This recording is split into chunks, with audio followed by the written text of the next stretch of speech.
صدر مملکت آصف علی زرداری اور وزیر اعظم شہباز شریف نے عالمی یوم آبادی کے موقع پر پیغام جاری کرتے ہوئے کہا ہے کہ نوجوان پاکستان کا قیمتی سرمایہ اور روشن مستقبل ہیں، لہٰذا نوجوانوں کی تعلیم، ہنر اور روزگار پر سرمایہ کاری قومی ترقی کی ضمانت ہے۔ صدر مملکت آصف علی زرداری نے کہا ہے کہ زچہ بچہ کی صحت اور غذائیت پر خصوصی توجہ وقت کی اہم ضرورت ہے۔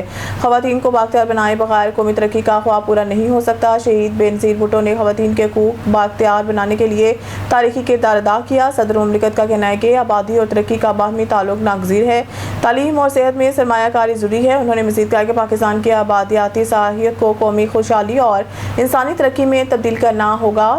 دوسری جانب وزیر اعظم محمد شہباز شریف نے عالمی یوم آبادی کے موقع پر اپنے پیغام میں کہا ہے کہ پاکستان آبادی کی پائیدار ترقی اور خوشحالی کی ذمہ دارانہ منصوبہ بندی کے عزم کی تجدید کرتا ہے، جبکہ وسائل سے ہم آہنگ آبادی ہی خوشحال معاشی اور منصفانہ ترقی کی ضمانت ہے۔ ان کا کہنا ہے کہ عالمی یوم آبادی نوجوانوں کی امیدوں اور منگوں کو آج اور مستقبل کی حقیقت بنانا کے عنوان سے منایا جا رہا ہے، جو اس امر کی عکاسی کرتا ہے۔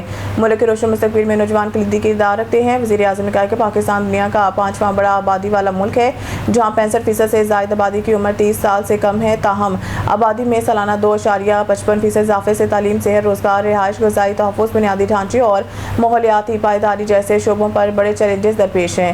انہوں نے کہا کہ ان چیلنجز سے نمٹنے اور جامع قومی حکمت عملی کی تشکیل کے لیے وفاقی حکومت نے نیشنل پاپولیشن کونسل قائم کی ہے، جو وفاق اور صوبوں کے درمیان پالیسی ہم آہنگی، قومی آبادی پروگرام پر عمل درآمد اور بروقت فیصلہ سازی کو یقینی بنائے گی۔